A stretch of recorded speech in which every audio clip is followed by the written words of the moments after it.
Tony casually tossed out some instant noodle crumbs and instantly punched holes through the stainless steel van. He threw a seasoning packet without thinking and instantly killed a highly skilled assassin. Seeing this, the remaining assassins panicked but were either stabbed by Tony's plastic fork or scalded by the 100-degree bottled water in his hand. The unluckier ones didn't even get a chance to attack before being blown away by the pressure of Tony's noodle aura. The female CEO in the car was completely stunned. She never expected this frail-looking bodyguard to have such unbelievable power. What she didn't know was that Tony was actually a cultivator from another world. That day an alarm suddenly blared from the Air Defense Command Center. 3,000 nuclear warheads were incoming. All the top officials fell into chaos. No one had any solution, except for the mayor, who remained unusually calm. With a wave of her hand, she cast a spell to knock out everyone in the meeting room, then immediately called her son, who was lounging at home. Ever since arriving in this world, Tony had been lying flat every day. This time his mother ordered him to take action, so Tony turned his pillow into a giant sword on the spot and teleported into the sky.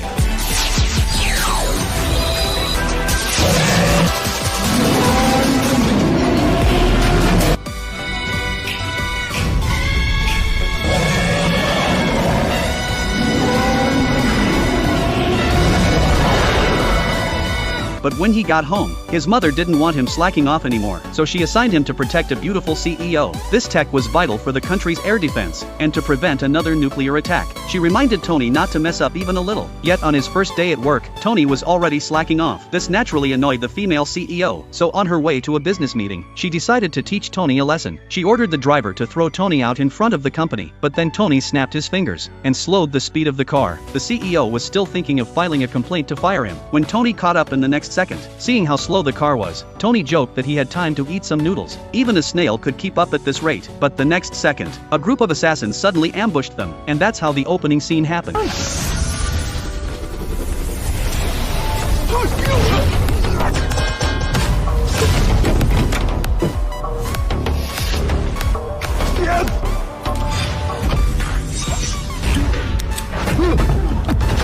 Seeing Tony's unbelievable power, the CEO couldn't help but be mesmerized. To deal with pressure from her family to get married, she asked Tony to come to her office and pretend to be her boyfriend for a while. She promised a generous reward afterwards. Seeing a beauty throwing herself at him, Tony agreed without hesitation. The next day the two of them visited her family. As soon as they entered the house, her father learned Tony was working under his daughter and immediately showed displeasure. The mother-in-law suggested having dinner to ease the tension, but right after the meal, the father-in-law tried to kick Tony out. Just then, Tony suddenly sensed a group of powerful assassins outside the villa, planning to sneak in later that night to silence them all. So he told the mother-in-law that the CEO was in danger, and he had to stay with her tonight, or the whole family might be in danger. This instantly angered the father-in-law, thinking Tony was being rude, but Tony struck first, saying he already had a history with the CEO. This made the father-in-law furious, but